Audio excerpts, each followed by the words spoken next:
Hi, thank you for giving me the opportunity. My name is Michelle Muller. I'm a resident of Las Vegas, and I also represent Nevadans Can, and I also represent the Las Vegas Valley Tea Party, but I also represent myself. One thing I want to make sure I understand is that once the tax, under these new formulas, once it reaches the 3%, it will stay static, but it'll be 3% every single year. It will never go down. So that's a floor, but it's not a ceiling. Now, if I don't have that correct, somebody please correct me. I would like to bring to your attention that the tax base is not static. If you open your eyes around Las Vegas, there's building going on all over. Las Vegas is growing by leaps and bounds as far as the construction of homes and apartment buildings and businesses and et cetera. The rural counties do suffer because they don't have as much growth, but that's mostly because the feds own most of their land, and that's another issue that needs to get addressed. I would say that that the counties should investigate what services can be provided by the private sector for less than must be charged by counties right now, because they are hamstrung by public employee labor unions and ongoing pensions that are out of control and unsustainable. The public trough is not bottomless. And the people on Social Security don't see their income rising by any 3%. My mother sees her income, her Social Security check go up by maybe $3 a month every year, maybe, if she's lucky, if Medicare doesn't take that amount right back. So I would like to reiterate that the growth of the public sector is not sustainable. Private sector growth will drive and increases in taxes to the public sector, but the public sector has to rein itself in and find other ways to pay for things. Thank you.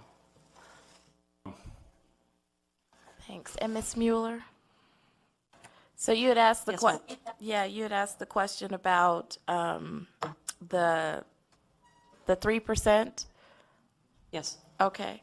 So the 3% is the ceiling for residential.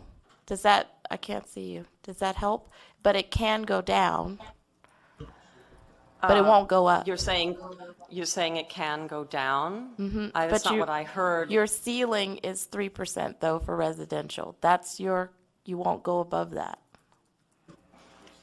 Right, but are you saying that let's say there's another implosion in the market, that the property tax rates would actually go down below that 3% if that happens again? Your tax bill could go down. That's what I'm saying. That's actually not a negative okay, for you. That's not what I heard in earlier testimony. I heard 3% would be a floor. So your taxes are going to go, once your county reaches that point where it's charging 3%, it's going to go up.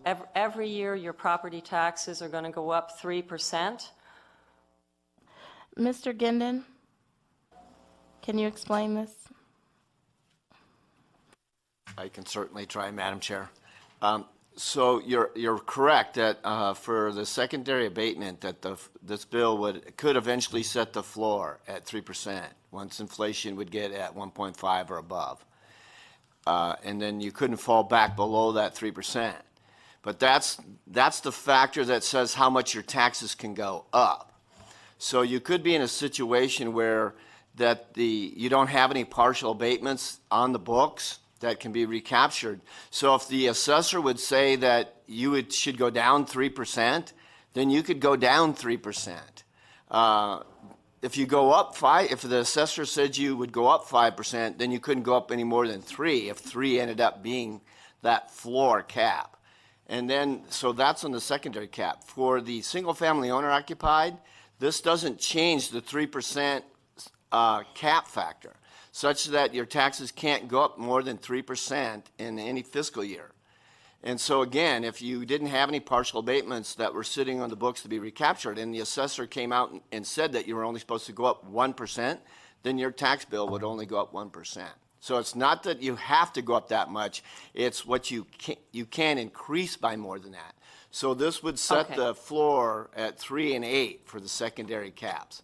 Again, if inflation increases by more than 1.5% sometime here in the future. Hopefully that clarifies. Okay, I guess so. Did you have another question for me? No. Am I done? Yeah, Okay, that thank was you. it. Thanks. So is there anyone else signed in opposition in Carson? Seeing none. Is there any, or down south? Okay, go Yes. ahead. Good afternoon, Madam Chairman. My name is Julie Herford. I reside in 82 and SD 8. I came to register my opposition for this bill. Basically, yes, I think the government should live within its means, just like we, the citizen and taxpayer, live within our means.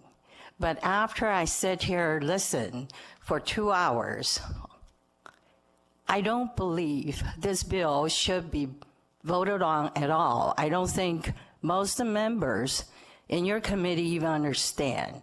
At this point, I'm not clear whether that 3% is a floor or a ceiling, or if 3% is floor, what is going to be the ceiling? I don't know that at this point I should stop and let somebody answer that question, or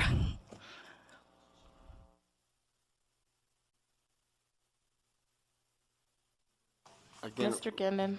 Russell Ginnon, for the record again, that, as I had stated, that this bill would make absolutely no changes for FY 2018 under the proposed amendment. So because as Mr. Fontaine testified, that we know that the inflation rate for calendar year 2016 was 1.3%. Thus 2 times that is 2.6%. So, but this bill doesn't do anything to change then the conditions for FY 2018. Then going forward for the secondary cap factor, and remember that's the non-single family owner occupied stuff, that it could set the floor then at 3%, which means then that you couldn't, how much your taxes could go up, again, depending on what the assessor said your assessed value would go up, couldn't go up by any more than 3 or 8, because the 2 times CPI rule and the 10-year moving average and the assessed value growth are going to determine what your taxes could go up in between that 3 and 8%. But over on the single family owner occupied side, it's not changing anything with regards to that law with the 3%. But it is true that under this factor, that if sometime in the future that inflation would fall back such that 2 times that was less than 3%, then at that point in time it would have an effect with regards to potentially increasing people's property taxes. But that would be something in the future that's the uncertainty with regards to what the inflation rates will be. And so hopefully that answered your question. But the thing is, it's not changing the 3% partial abatement factor on single-family owner-occupied homes. It's just changing the floor for the secondary cap, which is for non-single-family owner-occupied homes.